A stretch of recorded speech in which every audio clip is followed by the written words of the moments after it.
Schizophrenics, what's the most dangerous hallucination you've ever had? I was 22 when I first learned to read auras. My coworker Isadora was stumbling through a presentation, and there was this pale yellow glow hovering around her head.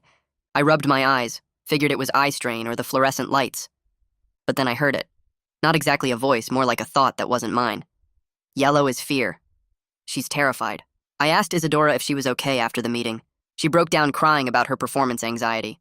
The yellow shimmer faded as she calmed down. 2 weeks later, my boss walked in surrounded by deep purple light. I was staring at it when the not my thought came again. Purple is pain. Migraine coming. I suggested he take the day off. He laughed, but left early when the headache hit. When my girlfriend showed up with golden light around her stomach, the voice was almost gleeful. Gold means new life. She's carrying a child. The pregnancy test was positive 3 days later. At first, I thought I was developing some kind of psychic ability. The colors appeared and the voice would explain them. Blue is sorrow. Green is envy. Red is danger. I became the friend everyone came to for advice because the voice was never wrong. My sister brought her new boyfriend to dinner. Dark red energy clung to him like smoke. The voice was urgent this time. This red is violence. He will hurt her and you must warn her. I pulled her aside, begged her to leave him. She trusted me. I'd never been wrong. They broke up that night. But months later, I found out he was just a nervous guy who'd been planning to propose. But when I questioned it, the voice just whispered, red is red, is red is red. That's when the doubt crept in. I started thinking about all my other readings. Did my boss really have a migraine? Or did he leave because I suggested it and then convinced himself he felt sick? Was Isadora already showing obvious signs of anxiety that anyone could have noticed? My girlfriend had been talking about wanting kids for months. Was the golden glow real, or did I see what I expected to see? I couldn't tell what was real anymore, which auras I'd actually read and which ones I'd imagined or caused to happen. The colors got brighter after that. Walking through crowds was like swimming through neon soup. The voice narrated constantly. Green jealousy, blue depression, yellow fear, orange creativity. It wouldn't shut up. I wore sunglasses everywhere and people started avoiding me. Then the voice changed its explanations. My neighbor's pink aura developed black veins and the voice said, black is death approaching. Give it 2 weeks. She had a heart attack 14 days later. The barista's green energy grew gray spots. Gray is impact coming. Metal and glass. She had a car accident a month later. I locked myself in my apartment. Even through the door, I could see the delivery driver's colors. The voice would describe each one. Red anger at his job, blue sadness from divorce, yellow fear of poverty. I stopped answering the door. The bathroom mirror was worse. My own aura had turned completely black, with tentacles of darkness reaching outward. The voice sounded different when it explained, you are the infection. Everyone you read, you poison. Your sight spreads sickness. My mother called and I could see her aura through the phone screen, soft pink shot through with black veins. Multiple voices spoke now, overlapping. You did this. Your infection travels through connection. She's dying because you looked at her. Then my sister called. There was an emergency at work. Can you babysit? I stood in my nephew's nursery and saw pure white light radiating from his crib. The voices rose together into a chorus, no longer whispering but commanding, white is the cure. White cleanses black. You need to take his breath until his white light flows into you. Such a small sacrifice to save your mother, to save everyone you've infected. Press your hands over his mouth and the white will transfer. Take the white light. You have to take it now. I was leaning over the crib before I realized I'd moved. My hands floated above his tiny face. I could see my own black aura in my peripheral vision, those dark tentacles reaching toward the white light like hungry snakes. My hands were shaking. The voices became desperate. Now! Do it now! Your hesitation is killing your mother. Every second you wait, the infection spreads. When I covered my ears with my hands, the voices screamed instructions. Press down. Transfer the white. Cleanse the infection. Take the white. I yank my hands away from the crib so fast my knuckles crack and I'm stumbling backward before I even realize I'm moving. My shoulders slam into the nursery wall hard enough to rattle the picture frames, and I can feel the drywall give a little under the impact. The voices explode into this layered screaming that makes my skull feel like it's splitting open, all of them shouting over each other about how I'm weak and selfish, and the infection is spreading right now because I hesitated. My whole body is shaking, so bad I can barely stand. My legs feel like they might give out any second. And I can't catch my breath, but some tiny part of my brain that's still working right knows I can't trust what I'm seeing or hearing anymore. The white light around my nephew is still there, pulsing and bright, and the black tentacles from my own body are still reaching toward it. But I force my feet to move and get myself out of that room before the voices can convince me again. I grab the door frame to steady myself and pull the door mostly closed, leaving just enough of a crack that I can hear if the baby cries.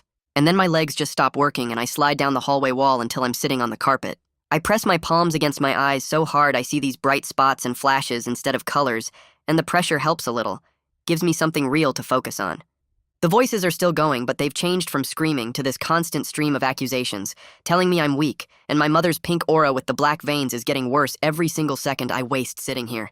I can feel my heart beating so fast it hurts, and my hands won't stop shaking even though I'm pressing them against my face. I pull my phone out of my pocket, and it takes me 3 tries to unlock it because my fingers keep slipping on the screen. I remember reading something online once about counting breaths to calm down, so I try that. Breathing in for 4 counts and holding it, and breathing out for 4 counts. The counting gives me something to focus on besides the voices, and I keep telling myself out loud that this is symptoms. This is my brain doing something wrong. This isn't real. The voices hear me doing this and they shift their whole approach, getting quieter and more reasonable, explaining in this calm teacher voice that the white light transfer is just basic energy exchange, nothing that would hurt the baby, just a simple flow from white to black that would fix everything. It sounds so logical when they say it like that, and I have to shake my head hard to remind myself that voices telling you to hurt a baby are never logical, no matter how they sound. I scroll through my phone to my sister's number and hit call, and when she answers, I open my mouth, but nothing comes out at first. She says hello twice before I can force the words out, and even then they come out all broken up and wrong. I tell her I'm not safe to be alone with the baby, and she needs to come home right now. And she starts asking what's wrong and what happened, but I just keep repeating that I need help. Something is really wrong with me. I'm so sorry, but she has to come home right this second. I can hear the fear in her voice when she says, "Okay, she's leaving work right now. She'll be there in 15 minutes. Just stay on the phone with me." But I tell her I can't. I have to go, and I hang up because I don't trust what I might say if the voices get louder again. I stay sitting in the hallway with my back pressed against the wall, and I keep the nursery door in my line of sight, but I don't let myself get any closer to it. Every couple minutes, I check my phone for the time, and it feels like each minute takes about an hour to pass, and the voices keep switching back and forth between angry commands and this gentle, persuading tone. I can see these faint-colored lights bleeding out from under the nursery door, probably just the nightlight in there. But my brain keeps trying to tell me it's the white light calling to me, and I force myself to look at the blank wall across from me instead. I start counting the little bumps and swirls in the paint texture, giving myself something concrete to focus on, and I get up to 237 before I hear my sister's key in the front door. She comes rushing in and doesn't even look at me, just goes straight to the nursery, and I hear her pick up the baby and check him over. When she comes back out carrying him, I can see she's trying really hard not to cry, and she asks me what happened in this shaky voice. I tell her I've been hearing voices telling me to hurt him, that I need real professional help right now, that I think I'm having some kind of mental breakdown, and she needs to call someone who knows what to do. She nods and pulls out her own phone while backing away from me, keeping the baby on the far side of her body, and she calls 911. The operator must ask her a bunch of questions because she keeps answering yes and no, and giving our address, and she tells them her brother is having a mental health crisis and was having thoughts about hurting her baby. Within 20 minutes, there's a knock on the door, and these 2 people in regular clothes with clipboards come in, and they introduce themselves as the mobile crisis team. They sit down and ask me questions in this really calm way, like we're just having a normal conversation, and I tell them about the command hallucinations and the visual distortions I've been calling auras for months now. They nod and write things down and explain they're going to transport me to the emergency room for a psychiatric evaluation, and the way they say it makes it sound routine and normal instead of scary. The ride in their van feels completely surreal, like I'm watching it happen to someone else, and I feel ashamed that it came to this, but also relieved because for the first time in weeks, I'm not completely alone with the voices. At the hospital ER, they take me to this small room that's just a desk and 2 chairs, and a nurse comes in with a clipboard full of forms. She asks me really detailed questions about the voices and whether I'm planning to hurt myself or anyone else, and I explain that I almost hurt my nephew, but I stopped myself and asked for help instead. She nods like this is important information and writes it all down, and then she takes me to a different room and tells me someone will be sitting with me the whole time to make sure I'm safe. There's this guy already in the room who introduces himself as my safety sitter. And he sits in a chair by the door with a book, and knowing someone is watching me actually helps the voices quiet down a little, like they're less confident with a witness around. After a few hours, a doctor comes in and sits down across from me, and he introduces himself as Dr. Nicholas Ahmad. He's got this really calm way about him, like he has all the time in the world, and nothing I could say would shock him, and something about that makes it easier to talk. He asks me to describe the voices and the visual experiences from the very beginning, so I walk him through the whole thing, starting with the yellow glow around Isadora at work, and ending with the black tentacles and the white light in the nursery. When I finish, he tells me that command hallucinations are a recognized symptom of several treatable conditions, and the fact that I resisted the commands and sought help is a really positive sign. Hearing him call it symptoms instead of some kind of moral failure or proof I'm a terrible person makes me feel like maybe I'm not completely broken. He explains they want to start me on an antipsychotic medication right away and keep me overnight for observation. And depending on how I respond, they might recommend a short voluntary admission to the psychiatric unit. I'm so exhausted and scared that I just nod and agree to whatever he thinks is necessary, and within an hour, a nurse brings me pills in a little cup, and I swallow them with water. They move me to a quieter room with a bed and doctor. Ahmad mentions that if I refuse voluntary treatment, they might need to pursue an involuntary hold, but he'd rather I choose to accept help.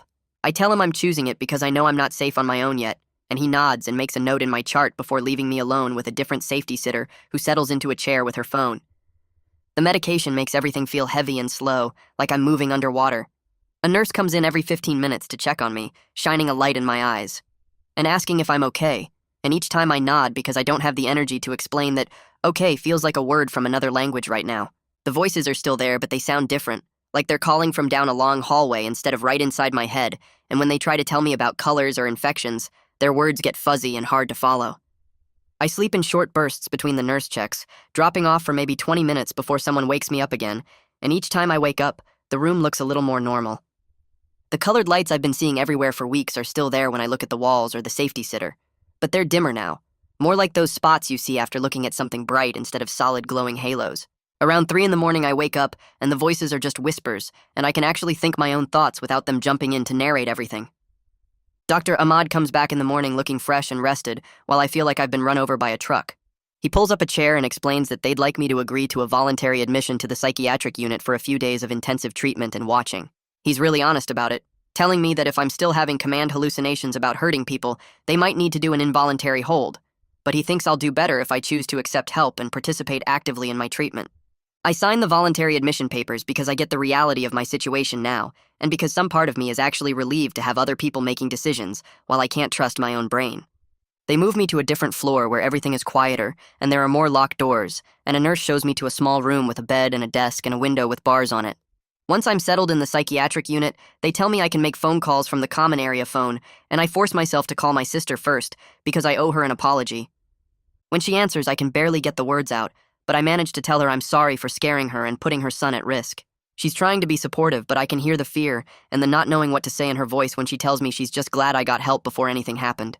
I promise her I won't ask to see the baby again until doctors say it's safe, and she sounds relieved when she agrees that's the right plan for now.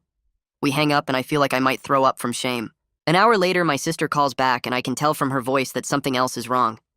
She explains that because I told them about the command hallucinations about hurting a child, the hospital is required to report it to Child Protective Services. I feel a wave of shame and panic crash over me, but she quickly adds that the social worker told her this is standard procedure and that my choice to get help will actually work in everyone's favor.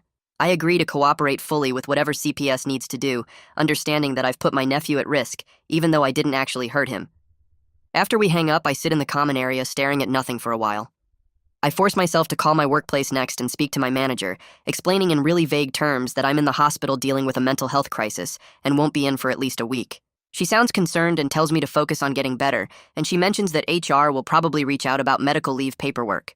When I hang up, I feel this weird mix of relief that I still have a job and worry about what my coworkers will think when they find out where I am.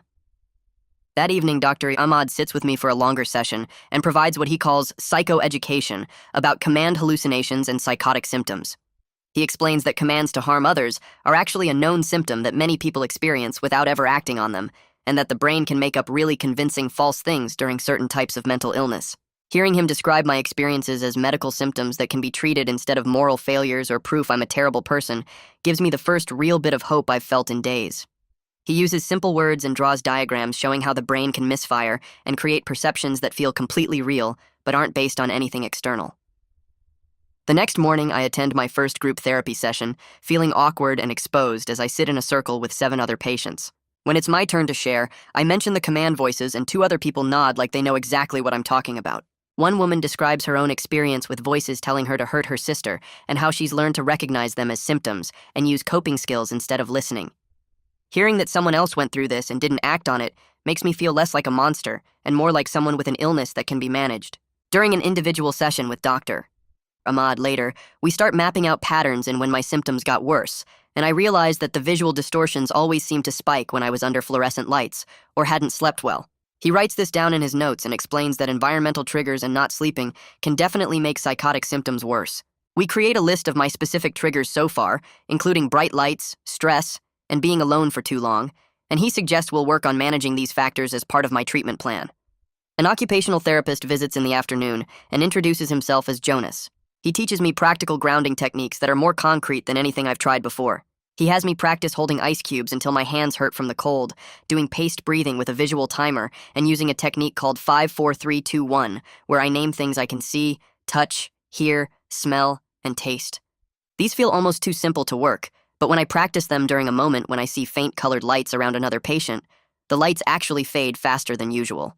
That afternoon, a CPS investigator comes to the hospital to interview me as part of their assessment.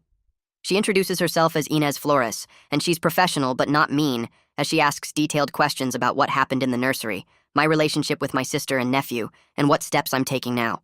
I'm completely honest about the command hallucinations and my decision to ask for help, and she makes notes while explaining that she'll also need to interview my sister and check out the home environment before making any recommendations.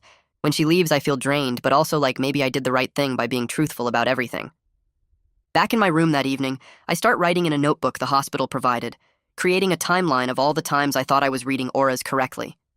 I list Isadora's anxiety at the top of the first page, then my boss's migraine, then my girlfriend's pregnancy, trying to examine each incident objectively to figure out if I actually predicted anything or just noticed obvious signs and convinced myself I had special abilities. For Isadora, I write down that she was already stumbling through her presentation before I saw any yellow glow and that her body language was showing clear nervousness that anyone could have picked up on. For my boss, I note that he did leave early, but only after I suggested he looked unwell, which might have planted the idea in his head. For my girlfriend, I admit that she'd been talking about wanting kids for months before I saw the golden light, so maybe I just saw what I expected to see. The exercise is uncomfortable because it means admitting I might have caused harm based on completely false perceptions, but I remember what Dr. Ahmad said about examining these beliefs being important for my recovery. I fill 3 pages with incidents, questioning each one, trying to separate what actually happened from what the voices told me was happening. By the time I finish, my hand is cramping and I feel exhausted but also strangely lighter, like writing it all down helped me see how much of it was just my brain making connections that weren't really there. The new medication is helping with the voices and visual distortions, but it's also making me incredibly restless and unable to sit still for more than a few minutes. I try to read a magazine from the common area, but I can't focus on the words because my legs feel like they need to move constantly.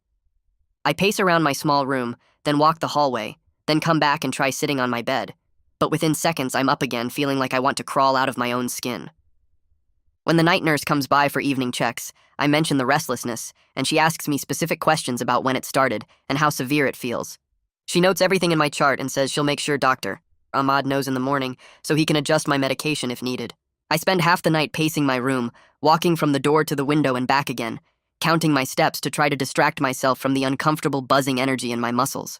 The hallway lights are dimmed for nighttime, and I can hear other patients sleeping or talking quietly in their rooms, and I feel guilty that I'm the only one still moving around making noise. Around 3 a.m, I finally wear myself out enough to lie down, but even then my legs keep twitching, and I only sleep in short bursts between the constant need to move. This physical discomfort is almost worse than the hallucinations in a different way, because at least with the voices I could try to ignore them or use grounding techniques, but this restlessness is in my actual body and there's no way to make it stop. My mother calls the next morning and I can hear that she's been crying as she tells me she loves me and asks what she can do to help. Her voice sounds shaky, and I feel a wave of guilt knowing I've put her through this fear and stress. I try to reassure her that I'm getting good treatment and that the doctors think my prognosis is positive, carefully avoiding any mention of the auras or my previous belief that she was dying from my infection.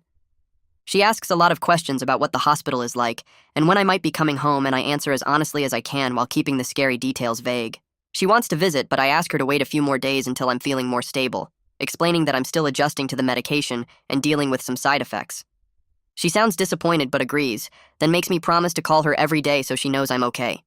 I promise, and we talk for a few more minutes about normal things like what she's been cooking and how the neighbors are doing, and having a regular conversation about everyday stuff actually helps me feel more grounded and less like I'm completely broken. After we hang up, I sit on my bed feeling emotionally drained, but also grateful that my mother is being so supportive despite everything I've put the family through. Dr. Ahmad comes by later that morning and introduces me to a cognitive technique he calls reality testing, where I write down my predictions or perceptions and then track what actually happens versus what I believed would happen. He sits down with me at the small table in my room and pulls out a worksheet with columns labeled across the top. The first column says perceived aura, The second says what I thought it meant. The third says what I predicted would occur.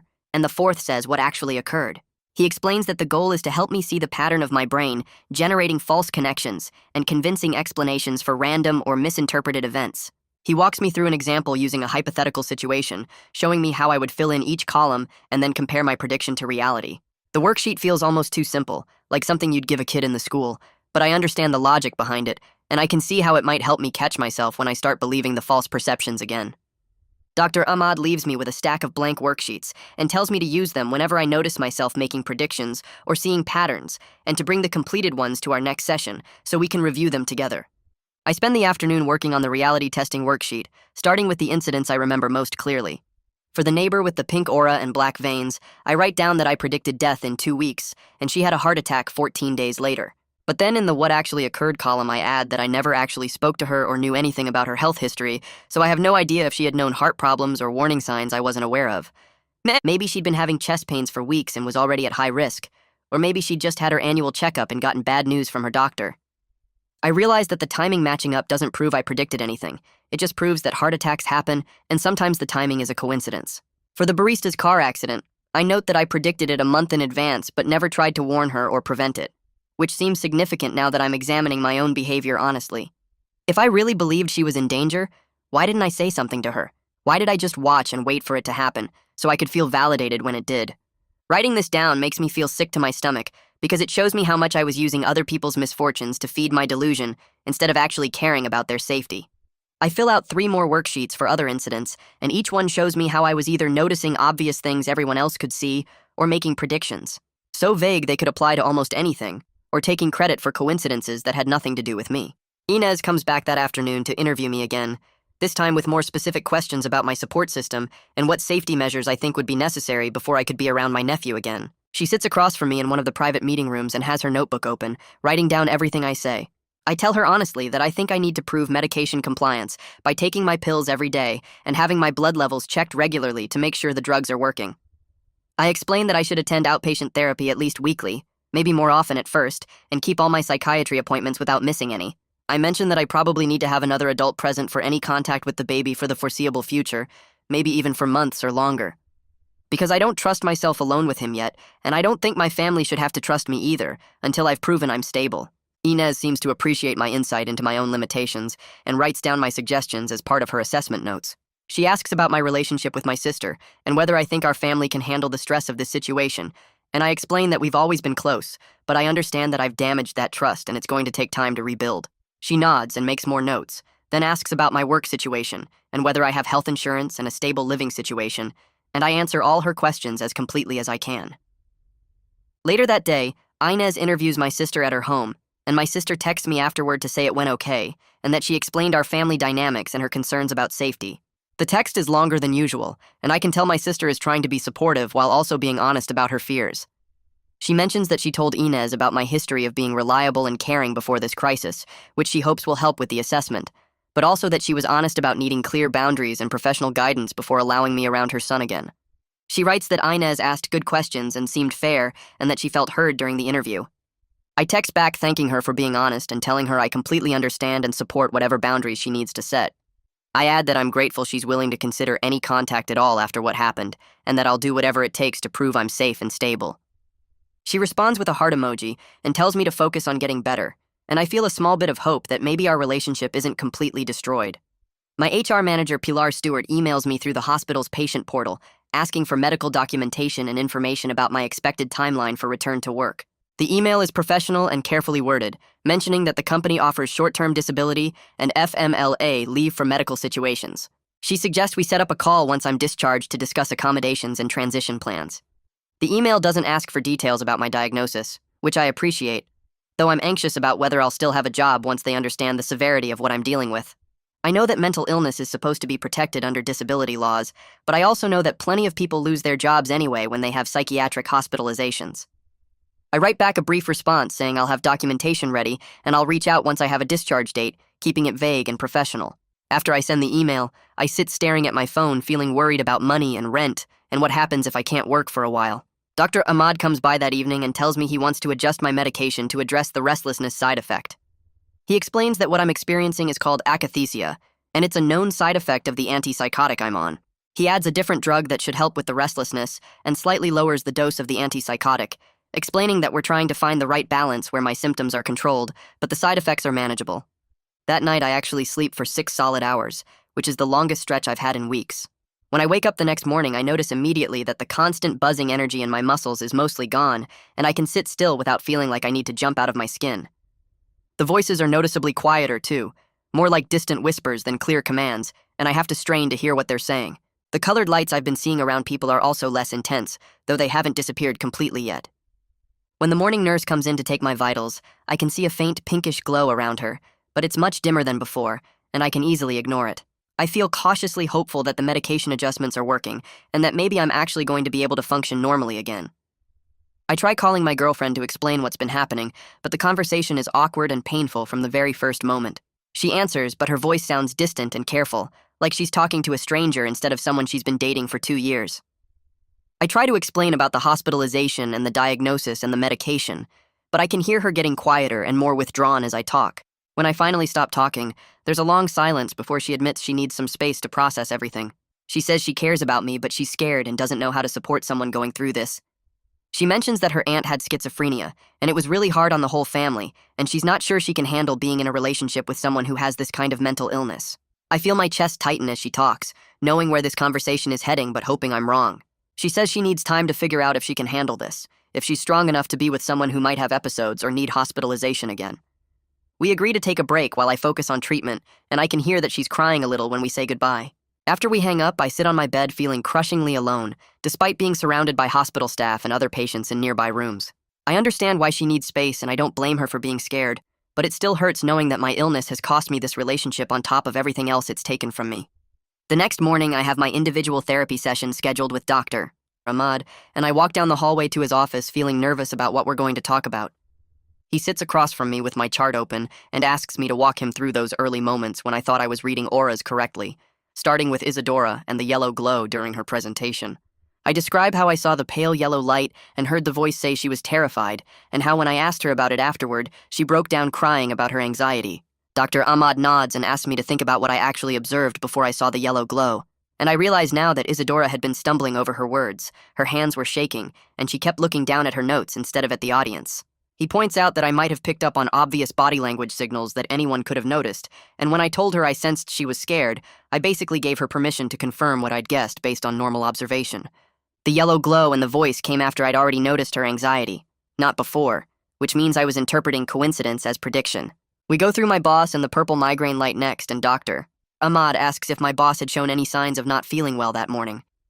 I remember now that he'd been rubbing his temples during the meeting and had mentioned the bright fluorescent lights bothering him, which are pretty clear signs someone might be getting a headache.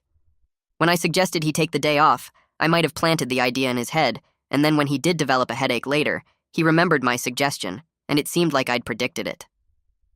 Dr. Ahmad calls this a self-fulfilling prophecy, where my suggestion actually created the outcome I thought I was predicting. The conversation makes me feel stupid for believing in the auras for so long, but also relieved because it means I wasn't actually psychic and then lost some special ability. I was just misreading normal human behavior and convincing myself I had powers that never existed in the first place. After the therapy session, I go back to my room and pull out the notebook the hospital gave me, deciding to start tracking my symptoms more carefully like Dr. Ahmad suggested. I write down every time I notice visual distortions or hear whispers, and I also note what I was doing right before it happened. Over the next few days, I start seeing a clear pattern that I hadn't noticed before.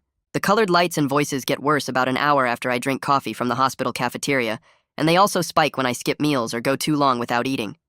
I show Dr. Ahmad my tracking notes during our next session, and he confirms that caffeine is a stimulant that can make psychiatric symptoms worse, and that blood sugar crashes from skipping meals can also trigger hallucinations and paranoia. We add basic self-care rules to my treatment plan, including eating 3 regular meals a day, limiting myself to 1 small coffee in the morning, and keeping snacks in my room for between meals. These feel like such simple, practical things that I'm almost embarrassed I didn't figure them out myself, but Dr. Ahmad says most people don't realize how much basic physical health affects mental symptoms. Having concrete things I can control makes me feel less powerless, like I'm not just waiting for medication to fix me, but actually participating in my own recovery. A few days later, Dr. Ahmad brings a printed form to our session and explains that he wants me to sign a formal safety contract. The document says I agree not to harm myself or others, and that I'll ask for help immediately if I have thoughts or commands about violence. I read through it carefully and see that it lists specific phone numbers I'm supposed to call if I'm in crisis, including the mobile crisis line, Dr.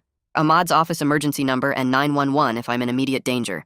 He explains that this is partly a legal protection for the hospital, making sure there's documentation that I understand my responsibilities, but he also says that writing down my commitment can make it feel more real and binding for me personally. I sign the contract understanding that it's not just a piece of paper, but an actual promise I'm making to myself and to the people who care about me. Putting my signature on the line makes the whole thing feel more serious and permanent, like I'm officially choosing to fight against the voices instead of listening to them. Dr. Ahmad keeps the original in my chart and gives me a copy to keep in my room, and I fold it up and put it in my notebook so I can look at it if I'm struggling. Later that afternoon, I'm sitting in the common area watching TV with a few other patients, trying to relax after all the intense therapy sessions. A commercial comes on with bright flashing colors, advertising some kind of cleaning product, and suddenly I see faint colored glows appearing around the other patients sitting near me. My heart starts pounding, and I feel panic rising in my chest because I thought the visual distortions were getting better, not coming back. But then I remember the grounding technique Jonas taught me, and instead of focusing on the colors or trying to figure out what they mean, I press my feet firmly against the floor and start naming 5 things I can see in the room. I see the TV screen, the coffee table, a plant in the corner, the clock on the wall, and the exit sign above the door. By the time I finish naming all 5 things, the colored glows have faded back to normal, and I can see the other patients clearly without any distortions. The whole episode only lasted a minute or two, and I managed it myself without needing to call a nurse or leave the room. I feel a small burst of pride that I actually used the coping skill and it worked, proving that I can handle symptoms when they pop up instead of just panicking and letting them spiral out of control. That evening, I asked Dr. Ahmad if we could set up a family meeting with my sister and mother before I get discharged, because I want to apologize to them properly and hear their concerns directly instead of just over the phone. He thinks about it for a minute, and then agrees that it could be helpful for everyone, saying he'll facilitate the meeting to make sure it stays productive and doesn't turn into anyone attacking anyone else. Knowing this conversation is coming fills me with fear because I have to face the people I scared the most. And admit what I almost did, but I also know I need to do this if I want any chance of rebuilding trust with my family. Dr. Ahmad schedules the meeting for a few days out to give everyone time to prepare, and he says he'll call my sister and mother to explain the format and make sure they're comfortable participating. I spend the next couple days feeling nervous about what they're going to say, and whether my sister will ever be able to forgive me for putting her son at risk. A couple days later, my phone buzzes with a text from my sister saying that Inez came by her house that afternoon to do a home visit and safety check. She writes that Inez looked at the locks on all the doors, checked out the baby monitor system they have set up, and reviewed the list of trusted adults who could provide supervision if my sister ever needed emergency childcare and I wasn't an option. My sister says Inez seemed satisfied with everything and mentioned that as long as I keep going to treatment and following the safety plan, she'll probably recommend closing the CPS case after the monitoring period is done. My sister sounds cautiously hopeful in her text, saying she thinks we might actually get through this without permanent damage to our family relationships. Reading her words makes me feel a tiny bit of hope that I haven't completely destroyed everything, even though I know it's going to take a long time to rebuild the trust I broke. That evening, my mother calls, and I can hear in her voice that she's trying to sound casual, as she mentions she has a cardiology appointment scheduled for next week. My stomach drops, and I feel a jolt of fear remembering the voices claiming I saw black veins in her pink aura, telling me she was dying because of my infection. But instead of letting myself spiral into panic, I force myself to ask practical questions about her symptoms and when they started. She explains that she's been having occasional heart palpitations for a few years now, and her regular doctor just wants to run some routine tests to make sure everything is okay. She sounds calm and matter-of-fact about it, not scared or worried, and she mentions that her doctor thinks it's probably just age-related stuff that can be managed with medication if needed. I practice the reality testing skill Dr. Ahmad taught me, recognizing that her appointment is normal preventive care that has nothing to do with any imaginary infection I thought I was spreading. The rational explanation helps quiet the whisper of doubt trying to start up in the back of my mind, and I'm able to have a normal conversation with her about her health without freaking out. In my next therapy session with Dr. Ahmad, he asks me to talk about the specific moment in the nursery when I almost acted on the command hallucinations, and just thinking about it makes my hands start shaking. I describe standing over my nephew's crib, seeing the pure white light radiating from him, and hearing all the voices rise together insisting that taking his breath was the only way to cure the infection and save my mother. I explain how my hands were hovering above his face, and I was so close to pressing down, believing completely that it was the right thing to do because the voices sounded so convinced and logical. Dr. Ahmad asks me what made me stop, and I have to think hard about that moment because it happened so fast. I tell him that some tiny part of me recognized that what the voices were saying was wrong, even though they sounded so sure, and that part of me was strong enough to make me pull back and call for help instead. We spend time reframing the white light as my brain generating a scary, intrusive image during extreme stress, not as something real that I was actually seeing. Dr. Ahmad emphasizes over and over that my decision to pull back and ask for help was the critical turning point that kept anyone from getting hurt. And that even in the middle of a serious psychiatric crisis, I was able to access some part of my judgment that knew not to act on the commands. Talking through it is one of the hardest things I've done. But by the end of the session, I feel like I understand better what happened and why, even if I still feel ashamed and scared about how close I came. That night, I take my medication at the regular time and get into bed, and for the second night in a row, I sleep for 6 solid hours without waking up once. When I open my eyes in the morning, the usual anxiety and confusion I've been feeling for weeks is noticeably quieter, like someone turned down the volume in my head. The voices are still there, but they're reduced to occasional whispers that I can easily identify as symptoms rather than real information I need to pay attention to. When the morning nurse comes in to take my vitals, I notice a very faint pinkish glow around her, but it's so dim I can barely see it. Nothing like the bright neon colors that used to overwhelm me constantly. I'm starting to feel like maybe my brain actually can function normally again with the right medication and support, and that I might be able to have a regular life instead of being trapped in hallucinations forever. The family meeting happens 2 days later in a private room on the unit, with Dr. Ahmad sitting off to the side, ready to step in if things get too heated. My sister and mother arrive together, and we all sit down in a circle of chairs, and I can see my sister has been crying even before we start. Dr. Ahmad explains that this is a chance for everyone to share their feelings honestly and work on rebuilding trust, and then he looks at me to begin. I apologize to both of them for scaring them and putting my nephew at risk, and I try to explain what was happening in my head without making excuses for my behavior. My sister starts crying harder and tells me she's angry and hurt that I didn't tell her sooner that something was wrong, but she's also grateful that I asked for help when I did, instead of actually hurting her baby. We talk honestly about what boundaries need to exist going forward, and my sister is clear that she can't have me around her son unsupervised until doctors confirm I'm stable and not a risk. My mother sits quietly crying and holding my hand, telling me she loves me, but she's also scared of what might have happened. By the end of the meeting, my sister says that once I'm stable and following my outpatient treatment plan consistently, we can try brief supervised visits where another adult is always present and eventually work up to more contact if everything goes well. Hearing her say she's willing to rebuild trust eventually makes me break down crying with relief, because I was so afraid she'd never let me be part of my nephew's life again. Dr. Ahmad wraps up the meeting by summarizing the agreements we made and reminding everyone that recovery takes time and patience, but that we're all moving in the right direction by having this honest conversation. That day, Dr. Ahmad asks me to meet him in one of the small consultation rooms down the hall from the unit, and when I sit down across from him, he has my chart open and a serious but kind expression on his face. He tells me I've made really good progress over the past week and that he thinks I'm getting close to being ready for discharge, which makes my stomach flip with both excitement and fear at the same time. He explains the criteria I need to meet before I can leave, ticking them off on his fingers as he talks. First, I need to show consistent response to the medication with minimal breakthrough symptoms. Second, I need to show I can use the coping skills they've taught me when symptoms do come up.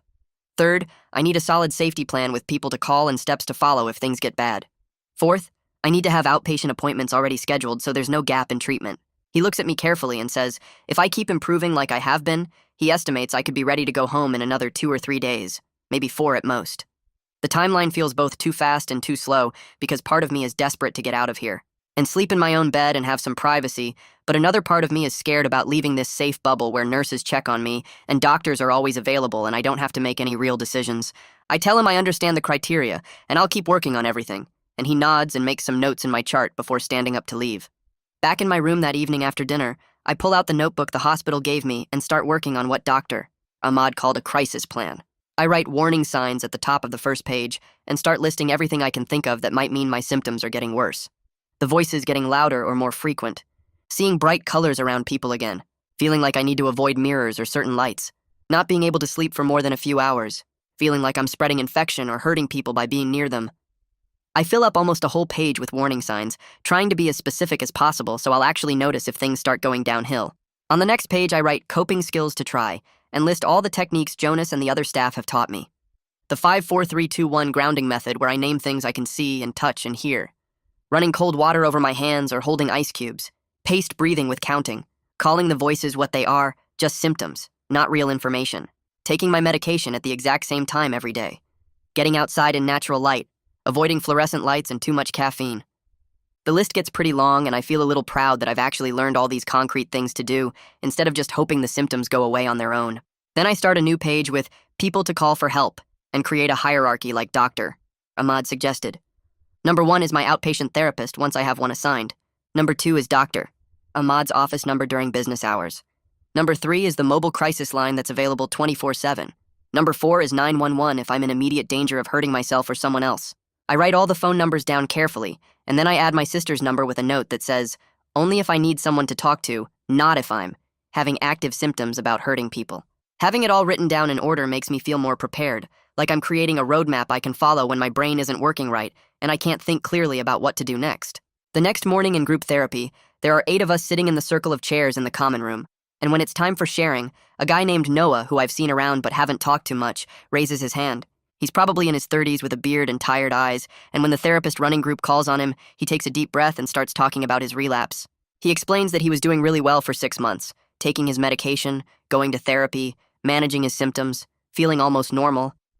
Then he decided he was cured and didn't need the medication anymore, so he stopped taking it without telling his doctor. Within 3 weeks, he was hearing voices again and having paranoid thoughts, and within 2 months, he was back in the hospital going through the whole process of finding the right medication combination all over again. His voice is matter of fact, but I can hear the frustration and regret underneath, and several other people in the circle are nodding like they know exactly what he's talking about. Another woman shares that she's relapsed twice, and each time it was because she stopped medication or stopped going to therapy when she felt better. A younger guy mentions that he's learned his symptoms never fully go away, he just gets better at managing them and recognizing them early. The therapist guides the conversation, and the collective wisdom that comes out is pretty sobering. Recovery isn't about getting cured or reaching some finish line where you're done dealing with mental illness. It's about learning to manage symptoms over time, recognizing warning signs early, and having a solid support system and treatment plan you stick to even when you feel good. Nobody in the circle is promising that discharge means everything will be fine forever, and honestly, that's more helpful than false hope would be. When group ends, I feel like I understand better what I'm actually facing, which is a lifetime of managing this illness, not a few weeks of treatment, and then back to normal. That afternoon, I'm in my room reading when one of the nurses comes to tell me I have a phone call, and when I pick up the phone at the nurse's station, it's Inez from CPS. Her voice is professional but not cold, as she explains she's finished her investigation and wants to outline the next steps. She says that based on her interviews with me, my sister, my mother and Dr. Ahmad, plus her home visit to my sister's place, she's recommending that the case be monitored for 90 days and then closed if I maintain treatment compliance and there are no further incidents. She emphasizes that this is actually a positive outcome given the circumstances, because in cases involving command hallucinations about harming a child, CPS could have pursued more restrictive measures. She tells me that my choice to ask for help before acting on the hallucinations, plus my cooperation with the investigation and treatment, have been really important factors in her assessment.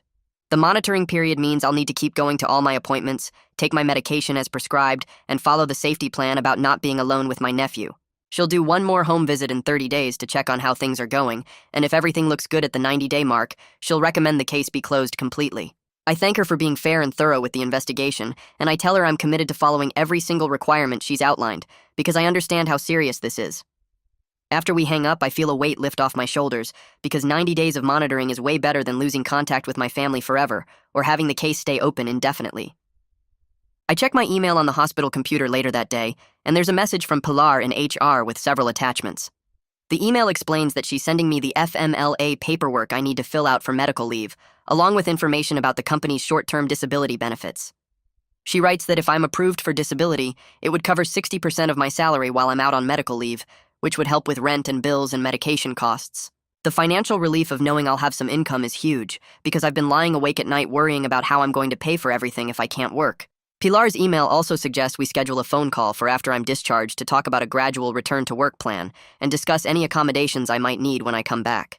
Her tone throughout the email is professional but supportive, not judgmental or worried, and reading it makes me feel like maybe I won't lose my job over this after all. I write back thanking her for the information and saying I'll fill out the paperwork as soon as possible and that I'd appreciate the chance to talk about accommodations once I'm out of the hospital. 2 days later, Dr. Ahmad tells me he wants to do a practice run to see how I handle being outside the structured hospital environment, and he arranges for me to spend an hour in the hospital's outdoor garden area with minimal supervision. A staff member walks me down to the garden entrance and tells me she'll be nearby if I need anything, but otherwise I'm on my own to practice managing in a less controlled space. I walk out into the sunshine, and it feels almost overwhelming after being inside under artificial lights for over a week. There are benches and flower beds and a small fountain, and I pick a bench in a sunny spot and sit down. Within a few minutes, I start noticing faint colored glows around some of the plants, like pale green around the leaves and soft yellow around some flowers. My first instinct is to panic and assume the hallucinations are getting worse, but I make myself stop and use the reality testing skills. I say quietly to myself that these are visual distortions, just my brain creating false perceptions, not real auras with meaning.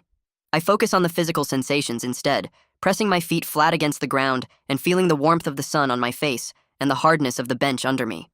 I practice the 5-4-3-2-1 technique, naming 5 things I can see: bench, fountain, flowers, tree, path. 4 things I can touch: bench, my jeans, my shirt, my phone in my pocket. 3 things I can hear: fountain water, birds, distant traffic. 2 things I can smell: flowers, fresh air. 1 thing I can taste: the mint from the gum I'm chewing. By the time I finish the exercise, the colored glows have faded to almost nothing, and I feel calmer and more grounded.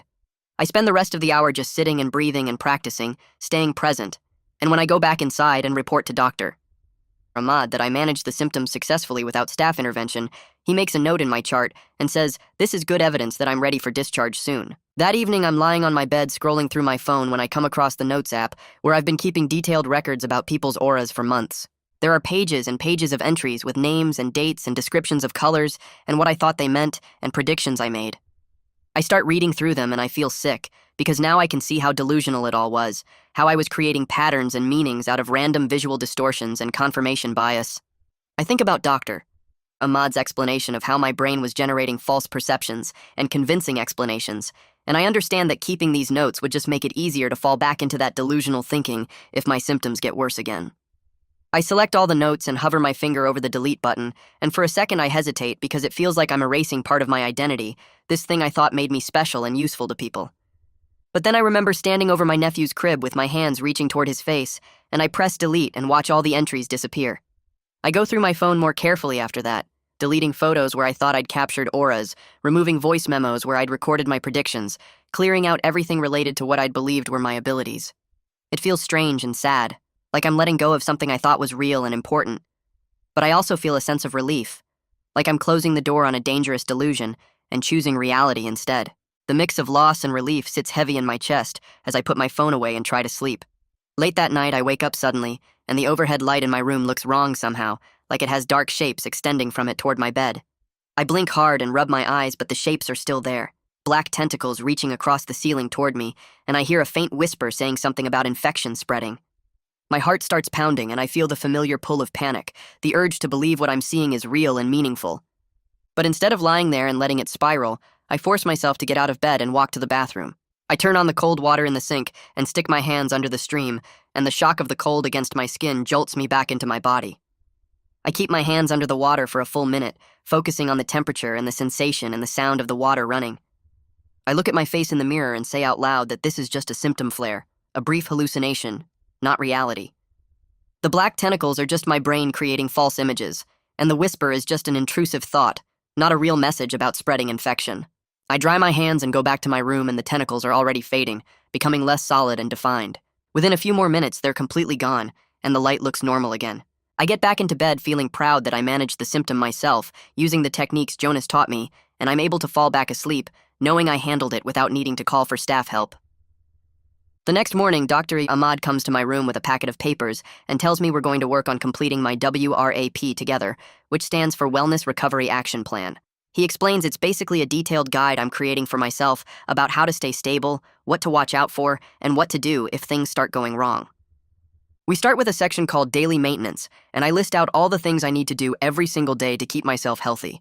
Take my medication at the same time each morning. Eat 3 regular meals instead of skipping or forgetting. Get at least 7 hours of sleep each night. Avoid fluorescent lights when possible, and use softer lighting at home. Limit caffeine to 1 cup of coffee in the morning. Spend some time outside in natural light. Check in with myself about symptoms and use grounding techniques if needed. The list feels long, but Dr. Ahmad says these basic maintenance activities are the foundation of staying stable. Then we work on a section for early warning signs, which is similar to what I wrote in my crisis plan but more detailed. We list specific things that would indicate my symptoms are starting to get worse, like voices becoming more frequent or commanding, seeing bright auras around people again, having trouble sleeping for multiple nights in a row, feeling paranoid about spreading infection, wanting to isolate completely. For each warning sign, we write down specific actions to take, like calling my therapist for an extra session or contacting Dr. Ahmad's office to discuss medication adjustment. We create sections for crisis planning with the hierarchy of people to call and post-crisis recovery with steps for getting back on track after a setback. By the time we finish, I have a comprehensive reference guide that covers pretty much every scenario I might face in managing my mental health going forward. Later that afternoon, Inez calls again, and this time she asks to speak to me, my sister, and Dr. Ahmad all together in a three-way conversation. The nurse transfers the call to a private room where Dr. Ahmad is waiting, and my sister joins from her home phone. Inez goes through the safety plan point by point, making sure everyone understands and agrees to each part. She confirms that I won't have any unsupervised contact with my nephew for at least 90 days, meaning another adult has to be present anytime I'm in the same room with him. She confirms that I'll maintain weekly therapy appointments and monthly psychiatry appointments throughout the monitoring period. She confirms that my sister will immediately contact CPS if she has any concerns at all about my stability or behavior. She confirms that I'll continue taking my medication as prescribed and following my treatment plan. Everyone takes turns saying they understand and agree to their parts of the plan, and I make sure to say clearly that I'm committed to following every requirement because I know how important it is for my nephew's safety and my family's peace of mind. Inez thanks everyone for their cooperation and says she'll be scheduling a home visit in 30 days to check on progress, and that if everything continues going well, she'll recommend case closure at the 90-day mark. After we all hang up, I feel like a huge milestone has been reached, because having everyone on the same page with clear expectations means we can move forward instead of being stuck in uncertainty about what happens next. On day 10, Dr. Ahmad signs my discharge papers and hands me 3 prescriptions, along with a thick packet of information about warning signs to watch for. I fold everything into my backpack next to the notebook and the few clothes my sister brought me, and the occupational therapist walks me through the discharge process one more time to make sure I understand all my follow-up appointments. My first outpatient therapy session is scheduled for 2 days from now, and my psychiatry follow-up with Dr. Ahmad is in 3 days, and I have a card with the mobile crisis number to call if I start having symptoms I can't manage. Walking out through the hospital lobby feels strange after 10 days of being watched constantly, and I keep expecting someone to stop me and say there's been a mistake. The bus ride home takes 40 minutes, and I spend most of it staring at my shoes to avoid seeing colors around other passengers, though I catch faint glimmers a few times that I force myself to ignore. When I unlock my apartment door and step inside, everything looks exactly the same as when I left in the crisis team's van. But somehow it all feels different now that I know what was happening in my brain. I drop my backpack on the couch and stand in the middle of my living room for a minute, trying to figure out where to start. And then I notice how the overhead light seems way too bright and creates this visual static that makes my eyes hurt. I flip the switch off and the room gets darker but calmer, and I decide right then that I need to change all the bulbs to something softer that won't trigger the visual distortions. I spend the next hour going through every room, unscrewing the bright white bulbs, and replacing them with warm yellow ones I find in the closet. And when I'm done, the whole apartment has this gentler glow that doesn't make my brain feel like it's buzzing. The bathroom mirror is the hardest part, because I remember standing there and seeing my own black aura with those tentacles reaching out, and even though I know it wasn't real, I still feel anxious looking at my reflection. I take the mirror down from the wall and lean it facing backward in the closet, telling myself I can put it back up later when I'm more stable. There's a smaller mirror in my bedroom too, and I cover it with a towel, and once both mirrors are dealt with, I feel this sense of relief like I've removed something dangerous from my space. I make myself a simple dinner of pasta and vegetables, taking my evening medication with water and setting an alarm on my phone so I'll remember to take the morning dose at the same time tomorrow. That first night I sleep in short stretches, waking up every few hours to check that I'm really home and really okay, but by morning I've gotten maybe 5 hours total, which feels like progress. 3 days later, I'm sitting in Dr. Ahmad's outpatient office for my first appointment since discharge, and he asks me to walk him through every day since I left the hospital. I tell him about changing the light bulbs and covering the mirrors, and he nods like this makes perfect sense and writes something in his notes. When he asks if I've had any symptoms, I'm honest about the brief moment on the bus, when I saw faint colors around other passengers, and about one night when I heard a distant whisper while I was falling asleep. He asks specific questions about how long each symptom lasted and what I did to manage it, and when I describe using the grounding techniques and the symptoms fading within minutes, he smiles and says, this is exactly what he wants to see. The medication is working, but it takes 4 to 6 weeks to reach full effectiveness, so some leftover symptoms are completely normal and should keep decreasing over time. He orders blood work to check the medication levels in my system and make sure the dose is right, and the nurse comes in to draw 3 vials that she labels and sends to the lab. Before I leave, Dr. Ahmad reminds me that taking my medication at the same time every single day is critical for keeping stable blood levels, and I show him the alarms I've set on my phone for 8 a.m. and 8 p.m. He schedules my next appointment for 2 weeks out instead of 1 week, saying he's confident enough in my progress that we can space things out a bit, and hearing that makes me feel like I'm actually getting better instead of just barely holding on. I spend most of that afternoon trying to figure out how to reach out to my coworker without making things weird. And finally, I just send her an email explaining that I've been dealing with a mental health situation and I won't be giving people advice or insights anymore. She responds within an hour saying she didn't know I'd been giving people advice and asks if I'm okay.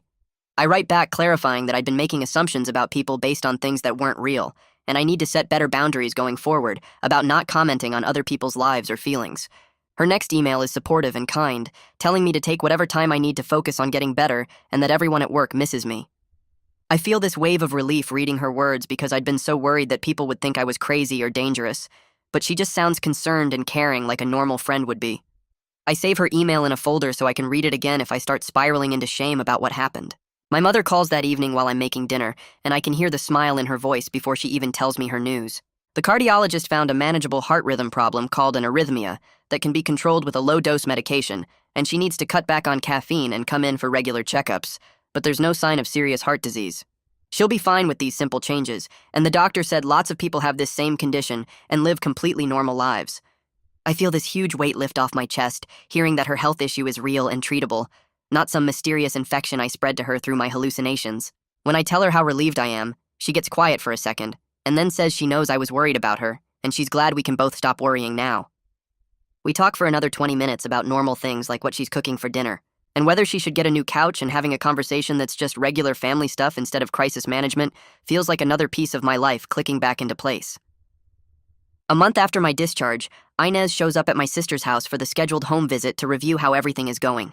My sister texts me afterward to tell me what happened, explaining that Inez checked all the safety measures they'd set up and asked detailed questions about how I've been following the rules. My sister told her I've been attending all my appointments, taking my medication consistently, and respecting every single boundary around contact with my nephew, without any pushback or complaints. Inez wrote everything down in her report and told my sister she's planning to recommend closing the case at the 90-day mark, as long as everything continues going this well. My sister sounds cautiously happy in her text, like she's starting to believe we might actually get through this without permanent damage to our family. I text back thanking her for being honest with Inez and for giving me another chance to prove I'm serious about staying stable, and she responds with a heart emoji, which feels like more than I deserve, but also exactly what I need to see. The next afternoon, my phone rings with a call from work, and when I answer, it's Pilar from HR, asking if I have time to talk about my return to work plan. We spend 30 minutes going through options, and she suggests starting with part-time remote work for the first month so I can ease back in without the stress of commuting and being in the office full-time. I can work from home 3 days a week and come in for 2 days, gradually increasing my hours until I'm back to full-time, and then we can reassess whether I want to keep some remote days or transition completely back to the office. When she asks if I need any accommodations, I mention that fluorescent lighting has been triggering my symptoms, and she immediately says she can arrange for me to have a desk near a window with a desk lamp so I don't have to use the overhead lights. Her tone is completely matter-of-fact and professional, like she's solving a simple logistics problem instead of making special arrangements for someone with a mental illness, and her approach makes me feel way less ashamed about needing help. I thank her multiple times before we hang up, and she tells me the company values me as an employee and wants to support my health however they can. 3 weeks after discharge, I'm scrolling through my phone, and I see a photo my sister sent in our family group chat, showing my nephew in his high chair with mashed sweet potato all over his face. I smile at first because he looks ridiculous, but then I notice this faint golden shimmer around his head in the image, and my brain immediately tries to interpret it as meaningful. For just a second, I feel that pull toward believing the shimmer means something important, but then I catch myself and remember what Dr. Ahmad taught me about reality testing. I say out loud to myself, even though I'm alone in my apartment, that this is just a symptom, just a visual distortion from my brain trying to create patterns that aren't really there. I focus on my breathing the way Jonas showed me, counting 4 in and 4 out, and within maybe 30 seconds the golden shimmer fades, and I'm just looking at a normal photo of a messy baby. I feel genuinely proud of myself for recognizing the symptom and managing it in real time, instead of letting it spiral into delusional thinking about what the gold color might mean. I text my sister back saying he's adorable and ask how she's doing, keeping the conversation completely normal and not mentioning anything about colors or auras or the brief moment when my brain tried to trick me. My sister calls me a few days later and asks if I want to come over for a supervised visit, mentioning that our mother will be there too, so there will be 2 adults present the whole time. I feel nervous driving to her house, but also excited because I haven't been in the same room as my nephew since the crisis in his nursery. When I arrive, my sister opens the door with the baby on her hip, and I stay in the doorway until she gestures me inside. We all sit in the living room with me in a chair across from the couch, where my sister holds my nephew, and my mother sits between us like a buffer. I don't ask to hold him or try to get closer, respecting the boundaries that are in place even though part of me wants to prove I'm safe now. We talk for an hour about regular stuff like my return to work plan and my mother's new medication, and I can hear my nephew babbling and see him playing with a toy, but I keep my distance. Being in the same room with him and not having any symptoms or scary thoughts feels like a huge step forward, like proof that the medication and therapy are actually working. When I get up to leave, my sister walks me to the door and then pulls me into a hug, saying she can see how hard I'm working on my recovery, and she's proud of me. I feel tears start, but I blink them back and just hug her tight for a second before letting go and heading to my car. I notice while getting dressed one morning that my jeans are tighter than they used to be, and when I step on the scale, I've gained about 10 pounds since starting the antipsychotic medication. Dr. Ahmad warned me this was a possible side effect, but seeing the number still bothers me because I've never had to think about my weight before. I spend a few minutes feeling frustrated and considering whether I could just stop taking the medication, but then I remember the voices commanding me to hurt my nephew, and I know the weight gain is worth it.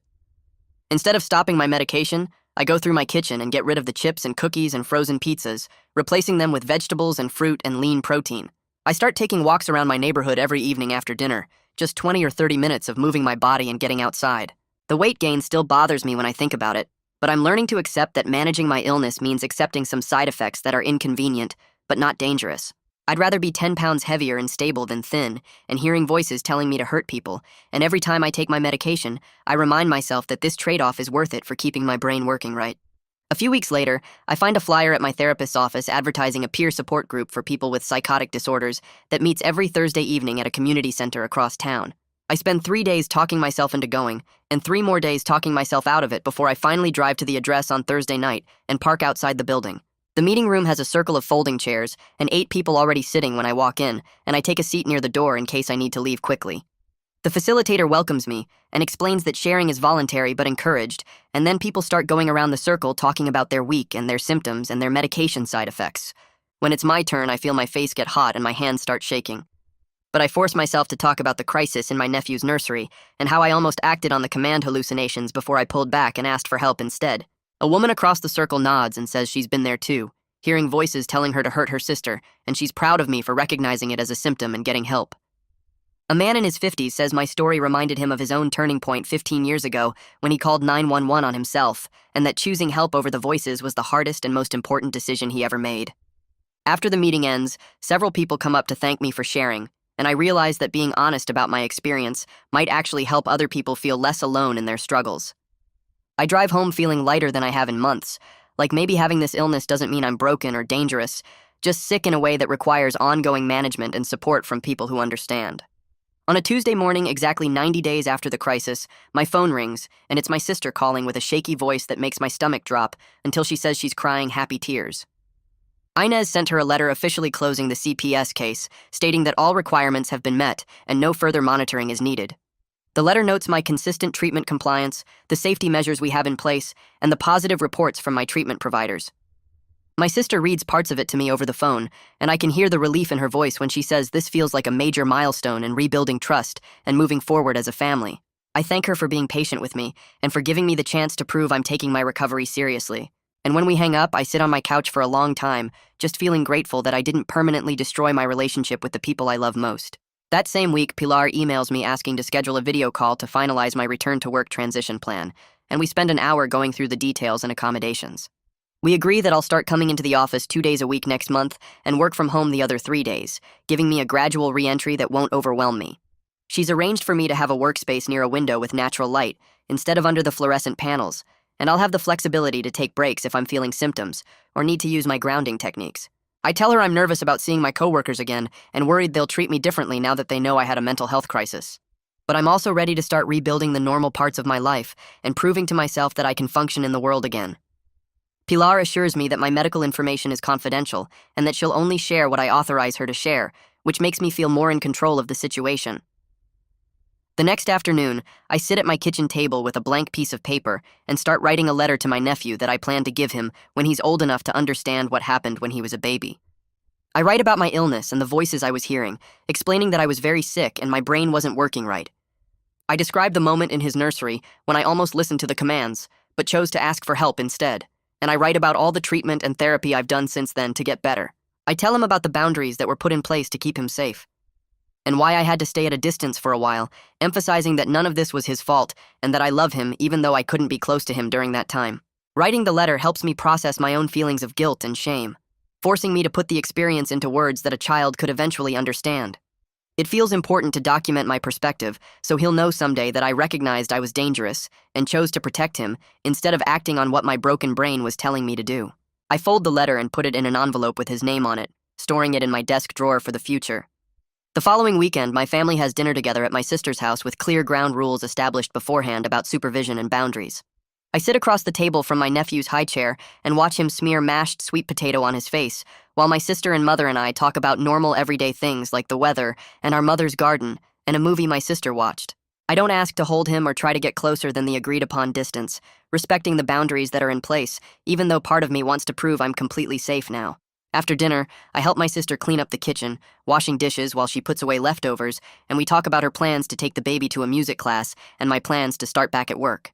When I leave that evening, I feel a sense of calm satisfaction that we're finding a new normal together, even if it looks different from it did before.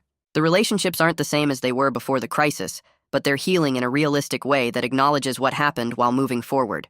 A few days later, my mother calls and asks if I want to go for a walk with her at the park near her house, and I drive over that afternoon to meet her.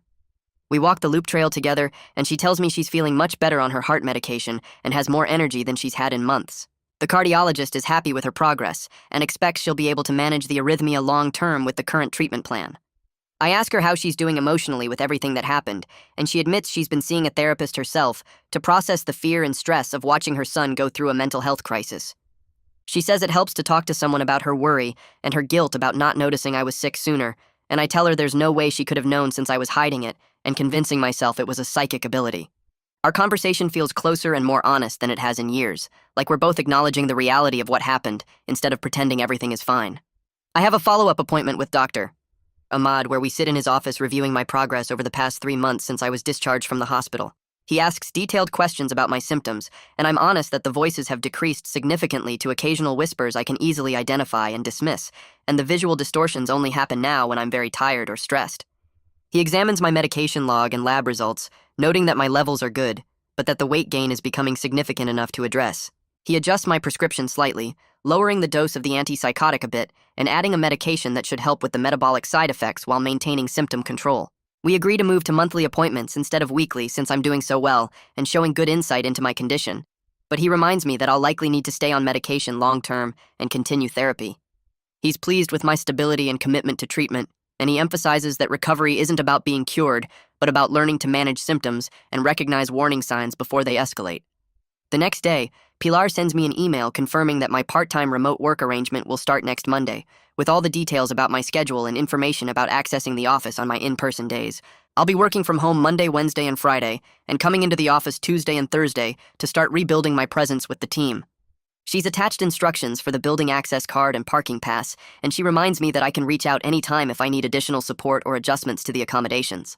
I feel a mix of excitement and nervousness about returning to work, but I'm confident that the gradual approach and the accommodations we've arranged will help me succeed. Having my job waiting for me feels like validation that I'm capable of moving forward with my life, despite my mental illness, and I'm determined to prove that I can manage both my health and my career responsibilities without letting either one suffer. On a quiet evening at home, I'm folding laundry from the dryer and sorting it into piles on my bed when I notice my nephew's tiny sock that must have gotten mixed in with my things after the last family dinner. I hold it in my hand, feeling a wave of tenderness for him, this little person I almost hurt when I was sick. For just a moment, I hear a distant whisper trying to assign meaning to the sock, something about blue thread meaning sadness, or the small size meaning vulnerability, but I immediately recognize it as a symptom trying to pull me back into delusional thinking. I set the sock aside on my dresser to return to my sister next time I see her, and I go to the kitchen to take my evening medication with a glass of water. I pull out my crisis plan from the drawer and review it like I do most nights, reminding myself of the warning signs to watch for and the coping skills to use and the people to call if I need help. I feel genuinely proud that I chose the concrete tools of recovery over the seductive pull of the voices, recognizing the whisper for what it was and refusing to give it power. I know I'll need to make that same choice every day for the rest of my life, choosing reality over the false certainty the voices offer, but I'm confident now that I can do it. All right, story's over. Turns out psychotic breaks don't resolve neatly in Act 3. Shocking. If you feel obligated to support this documentation of psychiatric crises, leave a like and subscribe. I'll keep finding these stories that make you grateful your brain chemistry is relatively stable. Thanks for enabling this.